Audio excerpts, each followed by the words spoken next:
Just fucking do it. Subscribe now. But he's good with the books. He doesn't, he doesn't, most of you, for those of you that have lived all of your businesses like everybody else has, those days are over.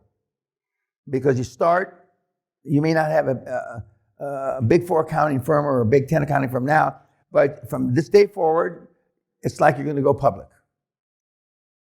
Legit and a half. No, because juries don't like to see that all the mistakes that you made are in favor of your cousin, you, your father, or your sister. I mean, taking money out of the company. And, and for those of you that have family businesses, probably the best thing for you to do is just step aside and do it on your own. Now, in some cases, I haven't studied the numbers well enough in this group, but your first acquisition is you. Is you. And you're going to hear Roberto tomorrow. The first acquisition was him. The company that he was brought in to turn around, which he did. And we turned his 25,000 pounds into 70 million in 7 months. And from Colombia, well, he didn't do it in Colombia, he did in New York City, but he's Colombian. And he's not the best, he's the best that'll talk to you right now. I mean, we got guys a lot better than that, but not better in the sense, he's a good shit though. 70 million, it's not bad. And we've had a couple of guys hit the cash register for 400 or 500 million. Out of the blocks, I mean, fresh, green.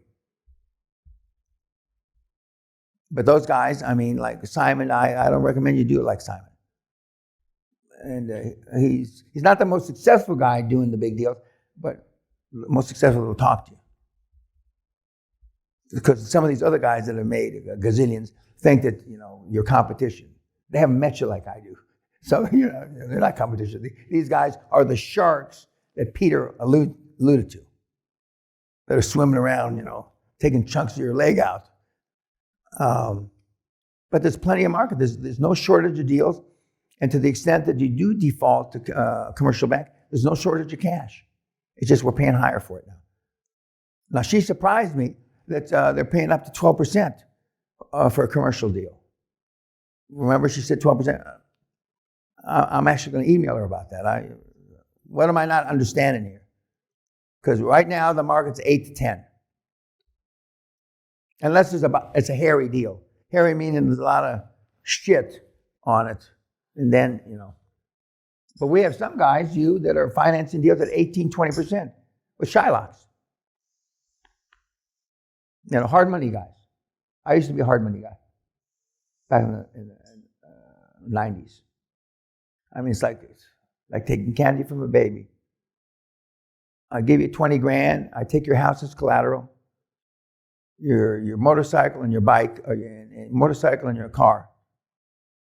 You miss one payment, the car and the motorcycle are gone. We've repossessed them. You miss 2 payments, we foreclose on the house. And then some of you, I look at you, why, I don't know, put your mom's house up. Are you sure you want to do this? You're desperate. I'm not, I don't get off on taking old ladies' houses, although I have. I'd be a liar if I told you I didn't. Some of you, one of my mentees back in the, early on in the seminar process, a hard money lender, he foreclosed on a grandmother on Christmas Eve, and he called CBS. CNN wouldn't come, CBS, and the sheriffs are taking the furniture out of her house. Repossessing the furniture. And instead of putting it in the truck, he said, just stack it on the lawn. And then he set it on fire. With the grandmother crying on the steps over there and the furniture being burned. And then he threw a couple of teddy bears and shit from the grandchildren in there. The Castle Man taught me how to do this. Dan Peña, goddamn Castle Man. He's a ruthless bastard. I did teach him, but fucking right, it was fair. I mean, we didn't have to make another foreclosure in 3 or 4 years. And then he taped it, the old cassette tapes, remember? Okay, he taped it and he used to send it around to the sales managers and to the, give them a copy of this. Fuck. We made a lot of money though. A lot of fucking money. But money's not everything, gentlemen and lady.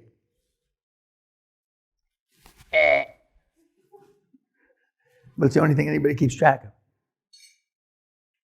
Any other questions? Who's my 5:30? Okay. 6:30. You look like, I've been trying to figure out, you look like an actor that played a mongoloid idiot in a movie. I forget what the movie was. It's a movie from the 70s or 80s when they had, the hair, Are you 20 years behind the time? Maybe? Okay. He was silent just like you. Okay. Clint, you better work with the kid. I mean, oh, fuck. Sally says, I'm going to miss this one. I don't do this anymore. I don't think she's right. And full disclosure, I have a cousin in the room. Full disclosure. I wasn't going to say this, and even though before you brought it to my attention, it's not like I could forget, what I mean? Bandejo, So, but in another lifetime, my grandmother's name is Ortiz, okay?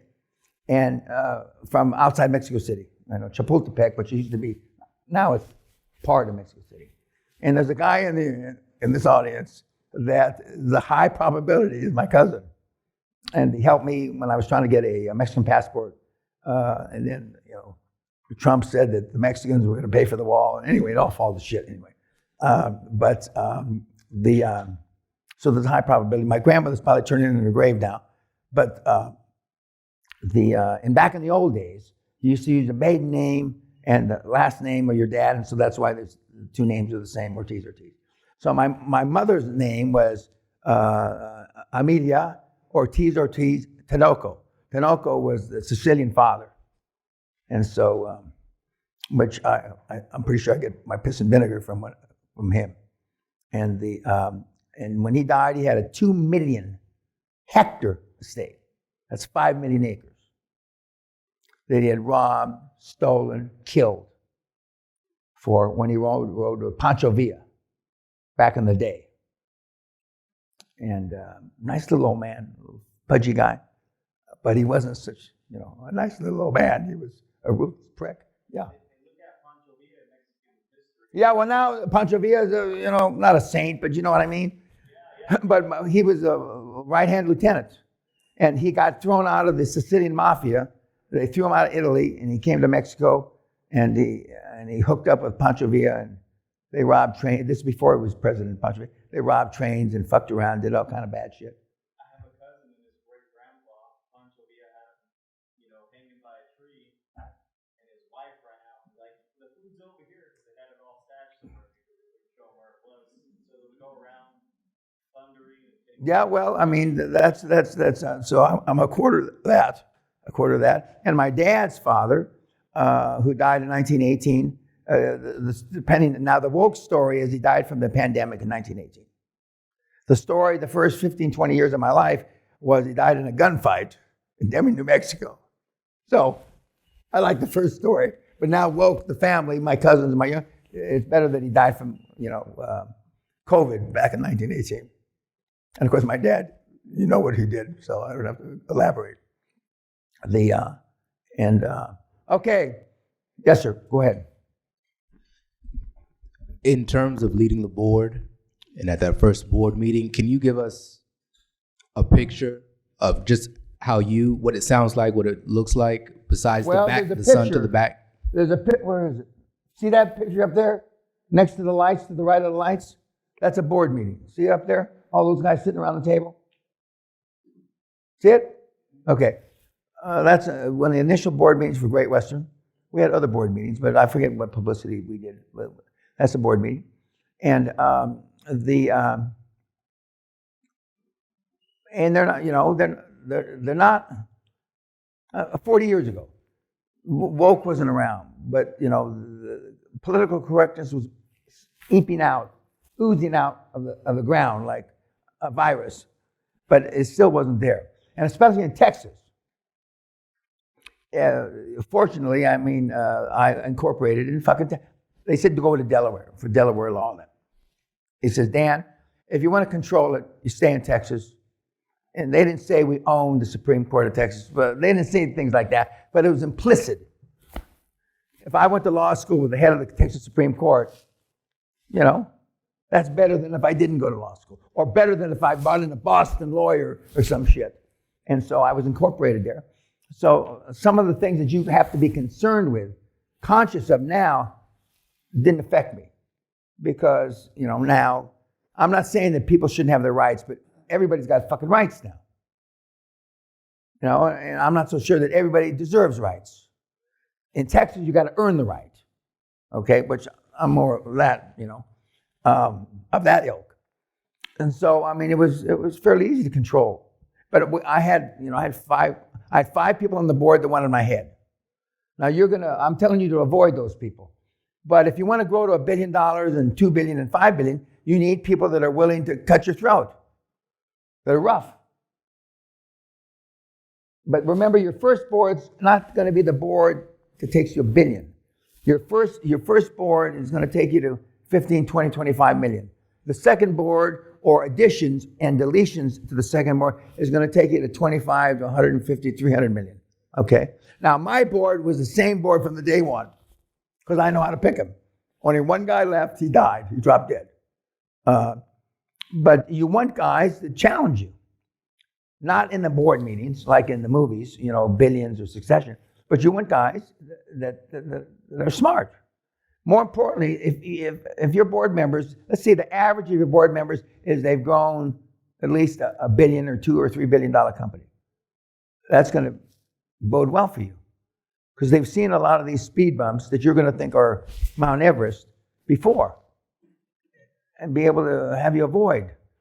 I'm not suggesting you play golf. It's better for the guy to tell you on the 5th hole of the golf course, Houston Country Club, I think we fucked up. We got to fix this. And then you say, okay, go fix it. Then it come up, at a memorialized board meeting, meaning somebody's taking notes.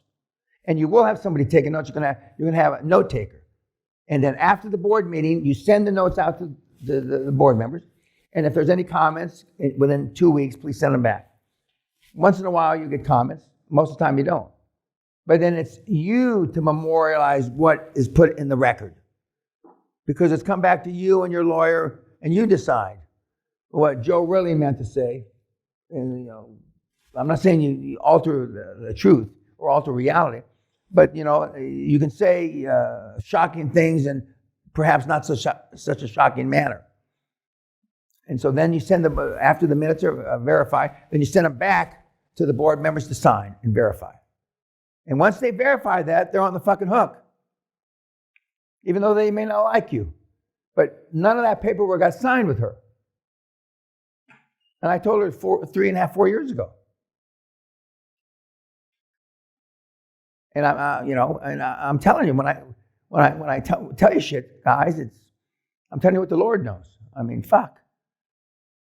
And just like lightning 5 times, I've been using the same example for a long time. Bankruptcy 3 times that you heard. It's impossible to have lightning hit you 5 times. No, it's not. And when it hits you, it never hits you at the right time. Never. It's always at the wrong time. Vis-a-vis, you got no money, you got this, that, and the other thing. You got your 9-year-old pregnant daughter. I've gone through all this shit already. You're going to say something? I have a question for you. Yes, sir. So let's just say there's 3 people here that say, I'm going to go into government contracts. I'm going to go into healthcare. I'm going to go into IT.